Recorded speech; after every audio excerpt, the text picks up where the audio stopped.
Between 1872 and 1930, 15 men were hanged inside a jail on the east bank of the Don River in Toronto, and every one of them was buried in the exercise yard in unmarked ground, without a stone, without a name.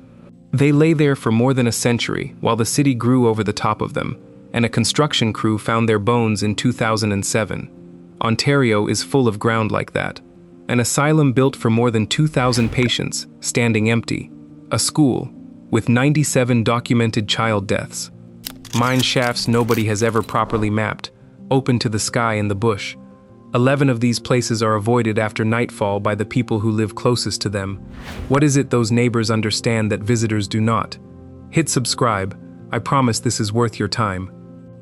To understand why this province in particular is stitched with places people will not approach in the dark, you have to understand what Ontario built in the 19th century, and how much of it was built to hold human beings. The Victorian era believed in the institution the way earlier centuries believed in the cathedral. Between the middle 1800s and the First World War, the province raised an entire architecture of confinement. The Provincial Lunatic Asylum on Queen Street West in Toronto opened in 1850 under the architect John George Howard, followed by asylums at London, Hamilton, Kingston, Brockville, Orillia, Whitby, and eventually St. Thomas. Each was enormous, symmetrical, and set deliberately outside the town it served, behind a wall, at the end of a long drive lined with trees. The theory of the day was moral treatment, fresh air, farm labor, order, distance from the corrupting city. The practice, within a generation, was overcrowding. Municipalities used these buildings to house the poor, the elderly, the deaf, the epileptic, and the inconvenient, and they filled with people who were never going to leave. The same century built the Gales. Every county seat in Upper Canada was required to maintain one, and the great majority followed the same grim template: a stone administration block facing the street, a cell wing behind, an exercise yard, and in the corner of that yard a wall high enough that the public could not see over it.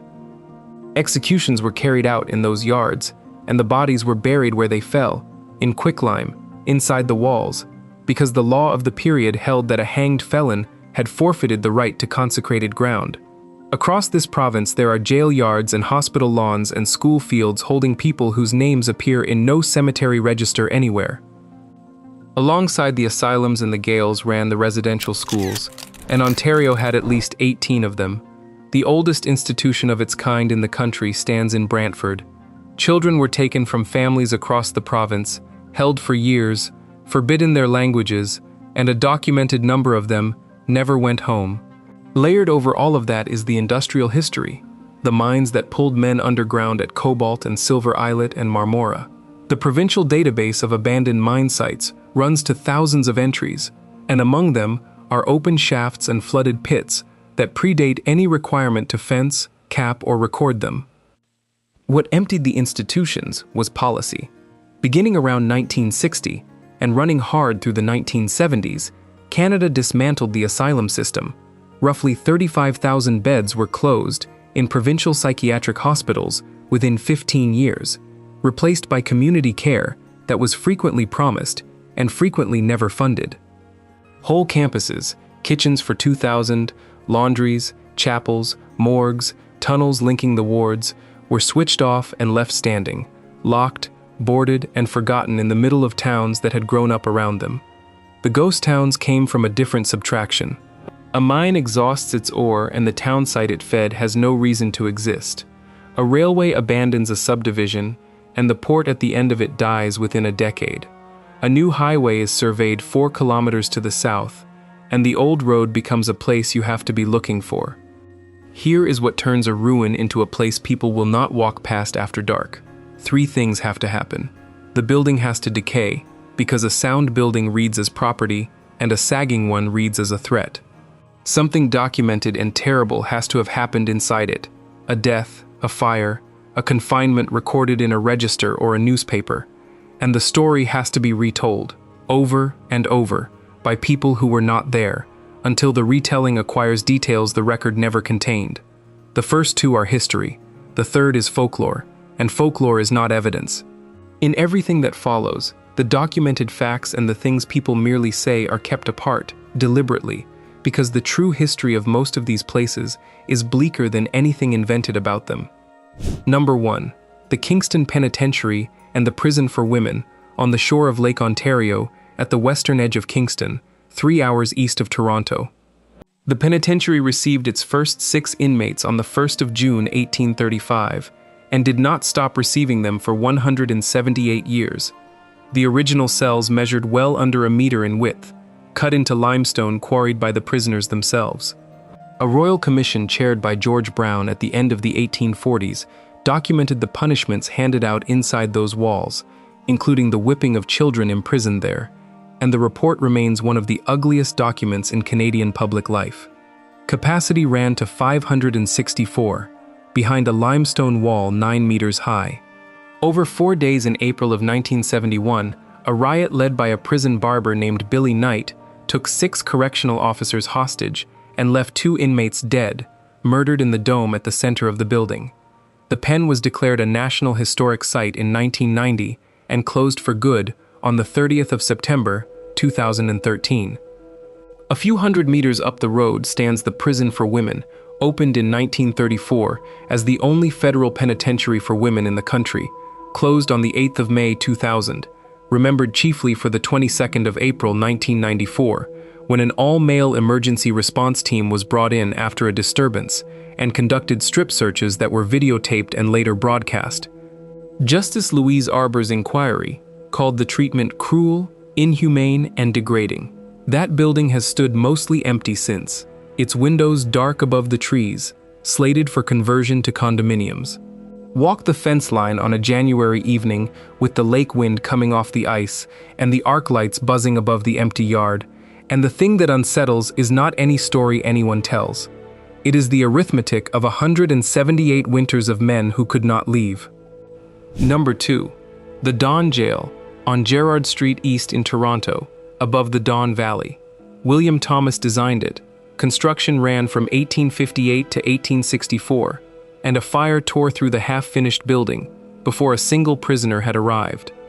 What opened was a palace of correction, an Italianate facade, a half-octagonal rotunda under a clerestory of glass, cast-iron railings, and a carved face of Father Time set into the stonework above the entrance, holding a scythe. The capacity was 184. 26 men were hanged on the indoor gallows over the building's working life, and the last 2 executions ever carried out in Canada took place here on the 11th of December 1962, when Ronald Turpin and Arthur Lucas were hanged together at midnight. The original jail was condemned as unfit and closed in 1977. A modernist east wing kept operating until the 31st of December 2013, routinely holding over 600 men in a building rated for 550. During the 2007 archaeological work that preceded the conversion of the old block into hospital offices, crews recovered the remains of 15 executed prisoners from the exercise yard, buried between 1872 and 1930. Those remains were reinterred together in an unmarked grave at St. James Cemetery in December of 2008. The old jail today is the administrative wing of a rehabilitation hospital, restored, heated, immaculate.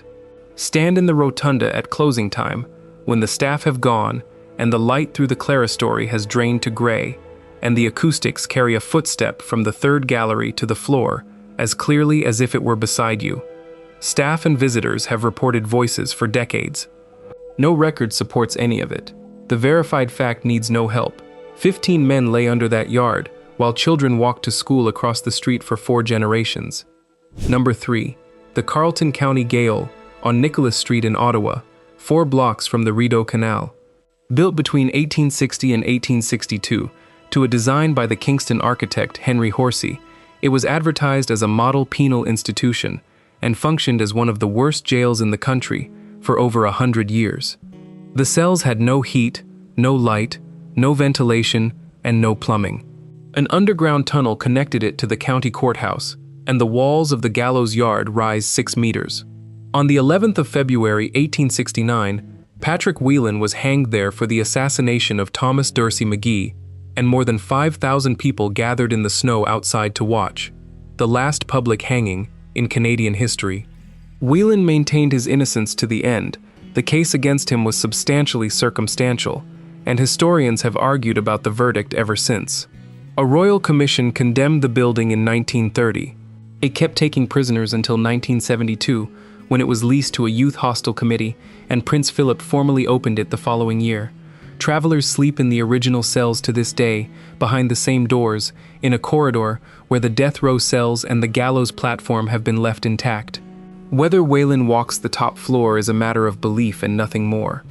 Whether men froze in those cells through Ottawa winters at -30 with no glass in the windows is a matter of record, and the record says yes. Subscribe to show that these videos actually matter and make a difference. Number 4. The Mohawk Institute, on the eastern edge of Brantford, in the southwest of the province beside the Grand River. This is not a haunted house. This is the oldest continuously operated residential school in Canada, and the reason people lower their voices near it has nothing to do with folklore. It began in 1828 as a day school called the Mechanics' Institute, took in boarders from 1831, and did not close until the 27th of June 1970.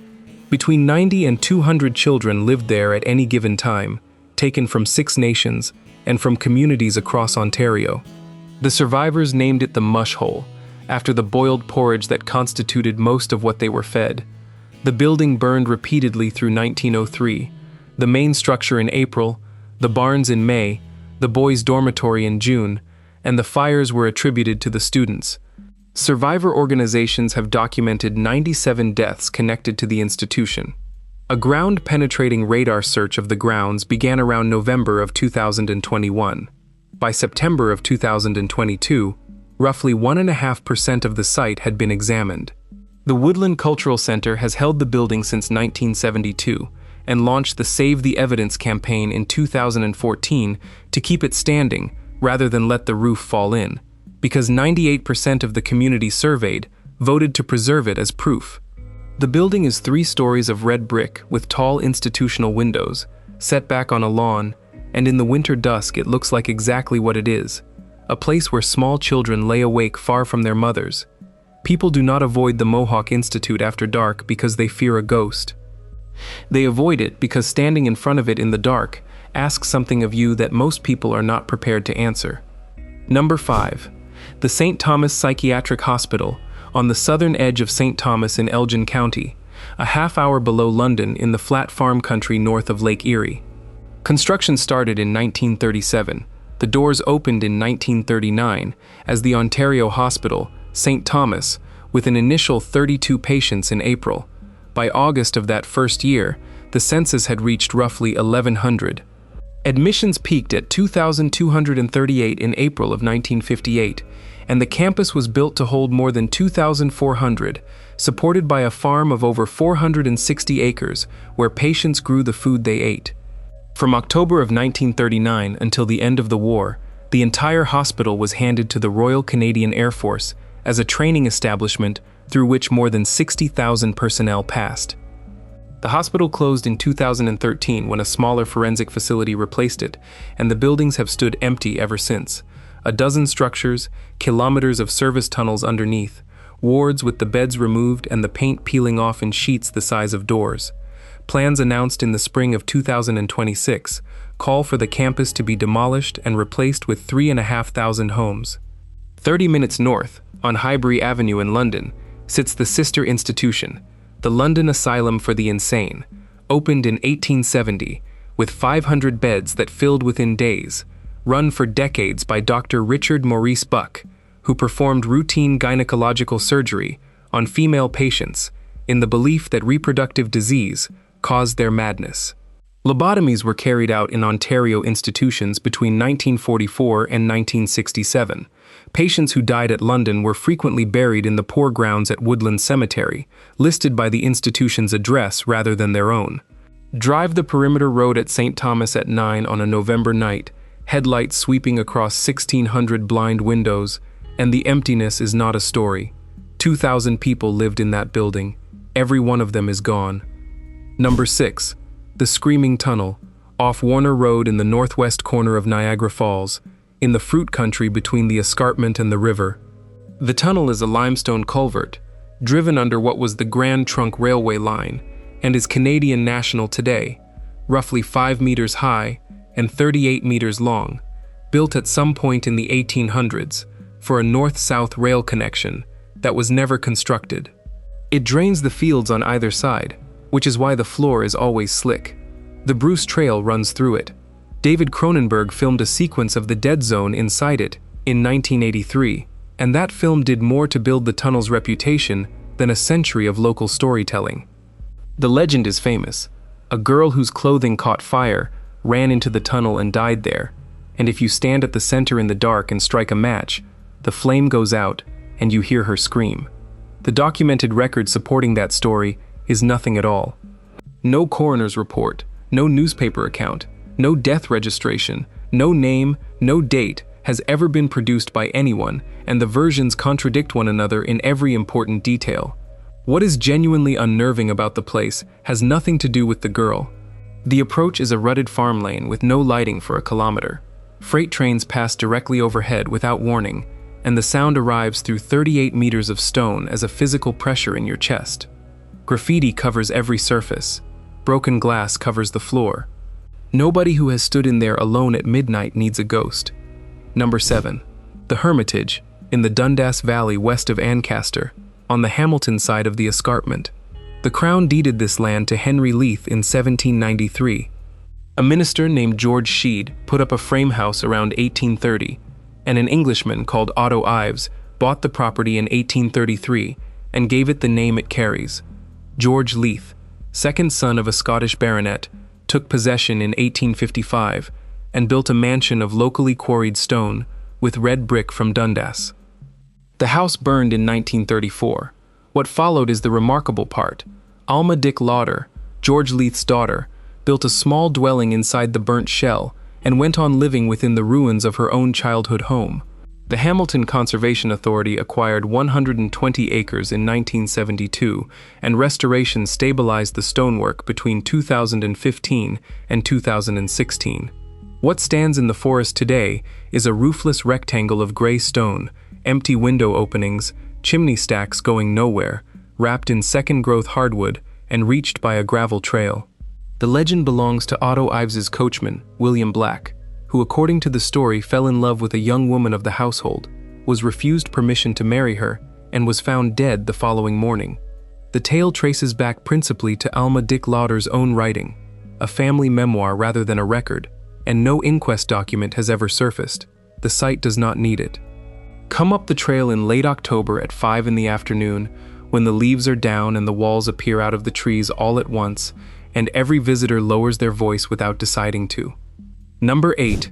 The Guild Inn Ruins, on the Scarborough Bluffs at the eastern edge of Toronto, where the land drops 70 meters straight into Lake Ontario. Colonel Harold Bickford built a 33-room arts and crafts manor here in 1914, on a 40-acre estate called Rainla Park. Rosa Breithaupt Hewitson and Herbert Spencer Clark bought it in 1932 and turned it into the Guild of All Arts, an artists' colony.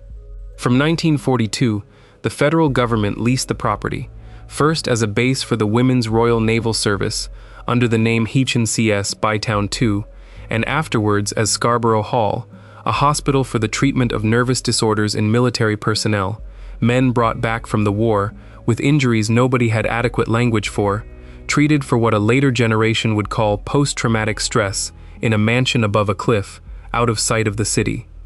Spencer Clark spent the rest of his life salvaging architectural fragments from Toronto buildings scheduled for the wrecking ball, assembling pieces of more than 60 demolished structures across the grounds. The province and Metro Toronto bought the estate for $8.2 million in 1978. The hotel closed in 2001, and the outbuildings decayed for 16 years before the central block reopened in May of 2017. The result is one of the strangest landscapes in the country, a wooded park where the marble columns of a vanished bank stand in a row among the trees. Arches lead nowhere, carved stone faces watch from the undergrowth, and the bluff drops away into dark water below. In daylight, it reads as sculpture. After sunset, with the lake fog coming up over the edge and the columns emerging out of it, it reads as a graveyard for buildings. Number 9. Depot Harbor, on Perry Island in Georgian Bay, 10 kilometers from Parry Sound, a little over 2 hours north of Toronto. The lumber baron John Rudolphus Booth founded it in 1895 as the Great Lakes terminus of his Ottawa, Arnprior, and Parry Sound Railway, having declined the prices demanded by landowners in Parry Sound itself. He built 110 houses, 2 grain elevators, a station, a hotel, a roundhouse, and a school on land expropriated from the Parry Island Reserve. By 1926, the permanent population had reached 1,600, swelling toward 3,000 through the shipping season, and the port moved grain in volumes that rivaled Collingwood and Owen Sound. The unraveling was rapid and mechanical. The Welland Canal was rebuilt in 1932, letting bigger ships bypass the transfer entirely. Ice destroyed a trestle on the line through Algonquin Park, and rather than rebuild it, the railway abandoned that section in 1933. The Depression flattened grain prices. On the 14th of August 1945, the partly dismantled elevators caught fire. Embers reached the freight sheds where explosives were stored, and the detonations finished the harbor works. Every remaining residential building had been removed by 1959. The Anishinaabe of Wasauksing recovered the expropriated land in 1987, and the site sits on their territory today, which is the plain and sufficient reason not to wander in uninvited. What remains is a grid of concrete sidewalks running through mature forest, house foundations full of leaves, a bank vault standing alone with the door hanging open, and dock walls going down into cold green water. A town of 3,000 people, and the loudest thing on the site is the wind in the poplars. Number 10. Balaclava, on the Madawaska side of Renfrew County, in the eastern Ontario Highlands, an hour and a half west of Ottawa. The place took its name in 1859 from the Crimean battle fought on the 25th of October, 1854, and its reason for existing was a water-powered sawmill on Constant Creek, opened by Duncan Ferguson and Donald Cameron, either in 1855 or 1861, depending on which record you trust. The Richards family held it from 1868 to 1957, 89 years in one pair of hands. The mill burned and was rebuilt in 1939, and became the subject of one of the earliest pollution lawsuits in Ontario in 1911, which produced the province's first sawdust burner. Cutting continued until 1959, when the timber within economic hauling distance had been exhausted, and the wheel turned on water power until 1967, the last water-powered sawmill operating in the province. Everything that made the village viable disappeared with it. What survives beside the road is a 19th-century sawmill sagging over the creek, its timbers graying and its roof opening year by year, an abandoned general store with the shelving still inside, a blacksmith shop, a stone dam, and a handful of houses, some occupied, most not. The buildings are on private land and structurally unsound.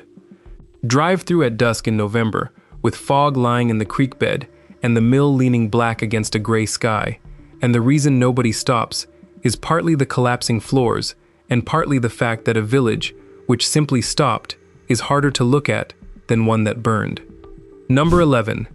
The Old Shafts, Silver Islet on Lake Superior, the workings beneath Cobalt, and the flooded pit at Marmora. Silver Islet is a rock in the lake, off the tip of the Sibley Peninsula, southeast of Thunder Bay, and when a vein of nearly pure silver was found on it in 1868, the island measured roughly 50 square meters and stood 2.5 meters above the water. Crews built timber breakwaters, expanded the island tenfold with crushed rock, drove shafts 384 meters down beneath the floor of Lake Superior, and pulled out $3.25 million of silver in 16 years. The end came in the early months of 1884 for a reason that still reads as a bad dream. The winter coal shipment failed to arrive before the shipping season closed. The pumps ran out of fuel and stopped. The lake came in, and the mine was never reopened. The miners' cottages along the shore are summer cottages today, and the shafts are still down there, full of black water, under the ice. 400 kilometers east, Cobalt sits on a honeycomb. Silver was struck in 1903. Dozens of mines operated within walking distance of the main street, and old workings run directly beneath the streets and back gardens of a town of fewer than 1,000 people. In Hastings County, the Marmaradin Pit opened in 1955 and closed in 1978 when iron prices fell, leaving a hole more than 200 meters deep that filled with groundwater and is a lake with vertical rock walls today. Across the province, the abandoned mine registry runs to thousands of recorded sites. Many are marked on no map anyone carries. A shaft collar hidden in leaf litter north of Cobalt looks like ground until it is not, and the fall is straight down for the length of a city block. Nobody in mining country walks in the bush after dark, and it has nothing to do with what might be down there. Why do people refuse to go to these places after nightfall, when many of them are perfectly ordinary in daylight? Start with the body, because the body is doing most of the work. Human night vision takes 20 to 30 minutes to reach full sensitivity, and even at full sensitivity, it resolves almost no color and very little detail, which leaves the brain filling the gaps with prediction. In low light, the visual system throws up false edges and false movement at the periphery, and a species that survived by treating ambiguous shapes as predators inherited a nervous system that resolves uncertainty toward threat. Silence compounds the effect. In a derelict building, the ambient noise floor drops far below anything urban life prepares you for, and the ear compensates by amplifying, until you are hearing your own pulse, the settling of joists, water in a drain 3 floors down. Cold air moving through a broken window across a long corridor produces a sound genuinely close to a human voice, because the physics are similar. None of this is supernatural, and all of it is involuntary and impossible to talk yourself out of while it is happening. Layer on the physical dangers, which are the part that puts people in hospital. Floors in abandoned institutions fail without warning. Water gets into a building the year the roof goes and works on the joists for a decade before anyone notices. Asbestos was standard insulation in every Ontario hospital and school, built before the 1980s, and disturbed asbestos in a derelict ward is an invisible hazard with a 30-year latency. Basements flood and freeze and flood again, and a flooded basement in an unlit building is a hole full of black water with no way to judge its depth. Cell coverage collapses inside thick masonry, in ravines and along the back roads of the Canadian Shield, which means an injury in one of these places can leave you unable to call anybody at all. And the legal reality is unambiguous. Nearly every site described here is private property, First Nations land, or a fenced government facility, and trespassing charges, fines, and confiscated equipment are the ordinary outcome for people caught inside. Consider next the weight of documented suffering in a building, which is harder to talk about and impossible to dismiss. Architecture holds intention. A corridor built to be watched from one end looks different from a corridor built to be walked. A door with a hatch at eye level tells you what it was for. A room with anchor points in the floor. A dormitory built for 40 children with a single supervisor's alcove at the end. These are not atmosphere, they are evidence, and standing among them produces a physical response that has nothing to do with belief. The retelling does the rest, and it compounds like interest. A story told at a campfire in 1962 acquires a detail. Repeated in 1975, the detail becomes a fact. A film crew arrives, as Cronenberg's did at the Screaming Tunnel, and the fiction is filmed at the real location, which fuses the two permanently in public memory. Parents warn their children off the site, and the warning outlives the reason for it. Within 2 generations, a place has a reputation nobody can trace to a source, and the reputation is doing more work than the history. Which brings up the distinction this whole subject depends on, the difference between what happened and what people say happens. What happened at the Mohawk Institute is documented in 97 death records and thousands of hours of survivor testimony. What happened in the Don Jail exercise yard is documented in 15 sets of recovered human remains. What happened at the prison for women in April of 1994 is documented on videotape and in a federal judge's report. Those are facts, and they are worse than anything folklore has managed to invent. What people say happens. The screaming in the tunnel, the coachman in the Ancaster Woods, the voices in the cell blocks, is unverified, and in most cases, demonstrably younger than the building it attaches to. Fear of a ghost is a story. Fear of a building where 2,000 people were confined and forgotten is a form of respect. What becomes of them from here has 4 possible answers, and Ontario is working through all 4 at once. Some will be demolished outright. The St. Thomas campus is scheduled to come down entirely. 3,500 houses planned across the ground where the wards and the farm stood, and within a decade, there will be children living on that site who never know what it was. Some will be converted. The Don Jail became hospital offices. The Carleton County Gaol became a hostel where travelers pay to sleep in the cells. The prison for women is bound for condominiums. And there is something distinctly modern about a society that solves the problem of a painful building by selling it as a feature. Some will be protected. The Kingston Penitentiary draws tens of thousands of visitors a year. The Mohawk Institute is being deliberately preserved as evidence at the insistence of the people who survived it. And some will go down slowly, unwatched, the way Balaclava's mill is going, and Depot Harbor already went.